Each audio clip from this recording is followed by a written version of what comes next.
আসসালামু আলাইকুম রহমতুল্লাহ। আজকে আমরা অনেকদিন পরে আর কি হাটে গেলাম। তো হাটে যাওয়ার জন্য আগে থেকে প্ল্যান করে রাখছিলাম। তো নানা শুনে বলছিল যে আমিও হাটে যাবো আর কি। তো যার কারণে দুইজনে চিন্তা ভাবনা করছিলাম যে দুপুরে নামাজের পর খাওয়া দাওয়া করে আর কি বের হয়ে পড়বো। তো যার কারণে খামারের সকল কাজই আর কি আমরা সেরে নেওয়ার পরপরই আর কি খাওয়া দাওয়া করে বের হয়েছিলাম। তো ভ্যান না পাওয়ার কারণে আমরা অপেক্ষা করছিলাম। তো অপেক্ষা করার পর আর কি বাধ্য হয়ে এক পর্যায়ে যেহেতু আমাদের দেরি হয়ে যাচ্ছিল, যেহেতু শীতের বেলা আর কি, তো যার কারণে বাধ্য হয়ে আর কি হাঁটা শুরু করলাম। তো প্রায় 1 কিলোর মতো পর আমরা হেঁটে আসছিলাম। হেঁটে আসার পর আর কি ভ্যান পাওয়ার পরে ওইখান থেকে আমরা হাটে আসছিলাম। তো মূলত আমাদের এখানে আগেই বলছে যে হাট 2 দিন বসে থাকে, সপ্তাহে রবিবার এবং বৃহস্পতিবার বসে থাকে। তো আজকে আমরা বৃহস্পতিবারে আসছিলাম। সবসময় আমাদের বৃহস্পতিবারে আসার পরে আর কি, তো যেহেতু আমরা হাটে আসছিলাম, তো মূলত আজকে আমাদের গরু হাটে আসা তেমন কোনো উদ্দেশ্য ছিল না।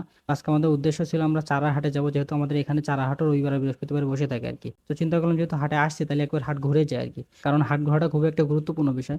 যারা খামার করেন কিংবা গরু ছাগল পালন করেন, তাদের জন্য প্রতিনিয়ত হাট ঘোরা উচিত আর কি। আপনি একটা জিনিস পালন করতেছেন, সেটা কিনা খুবই সহজ, কিন্তু বিক্রি করা খুবই একটা কঠিন কাজ। যদি আপনি বিক্রি না করতে পারেন তাহলে আপনার পালন করে কোনো লাভ নেই। তো যার কারণে হাট ঘোরা দরকার। হাটে গরু ছাগলের দাম কেমন হয় এটা আর কি জানা উচিত আর কি। তো যার কারণে আমরা প্রায় চেষ্টা করি আর কি, সবসময় হয়তো আপনাদের ভিডিও আকারে দেখাইতে পারি না, আমরা চেষ্টা করি আর কি প্রতিনিয়ত আসার জন্য এবং দাম জানার জন্য আর কি। তো আজকে সেই উদ্দেশ্যে চলে আসলাম, যেহেতু আজকে হাটে চলে আসছে, চিন্তা করলাম একবার ঘুরে যাই আর কি। তো দেরি করে আসা হয়ে গেছিল, আমরা প্রায় 4টা দিকে আসছিলাম, প্রায় হাট শেষ পর্যায়ে আর কি, কারণ আমাদের এখানে প্রায় 2টার পর থেকে হাট ভাঙা শুরু হয়ে যায়। তো যার কারণে আমাদের দেরি হয়ে যাওয়ার কারণে আর কি হাটে তেমন গরু ছিল না। তো আমাদের যে কয়টা ছিল আমরা দেখার চেষ্টা করছিলাম এবং দাম জানার চেষ্টা করছিলাম। তো তারপরে ওইখান থেকে চলে আসি আমরা ছাগলের হাটে। তো ছাগলের হাটে আসছিলাম আমরা প্রায় শেষে। তো মূলত ছাগল তো আমার একটা ছিল না, অল্প কয়টা ছাগল ছিল, এগুলো আপনার ব্যাপারীদের ছাগল। তারপর তো আমরা দেখার চেষ্টা করছিলাম, মাসাল্লাহ কয়েকটা বড় বড় ছাগল ছিল আর কি। তো ছাগল হাটে আসার অন্য একটা কারণ ছিল, যদি আপনাদের আগে বলছি যে আমার একটা ছোট বাচ্চার কেনার খুবই শখ। তো ইনশাল্লাহ সামনে তেমন পাই না আর কি, মানে প্রায় আসার চেষ্টা করি কিন্তু তেমন সামনে না পারার কারণে নিতে পারি না। ইনশাল্লাহ সামনে যদি তেমন সুযোগ হয় আর কি পেয়ে যায় তাহলে নিয়ে নেবো ইনশাল্লাহ। তো ওইখান থেকে মূলত আমরা হাটে চলে আসি, আমাদের চারার হাটে আর কি।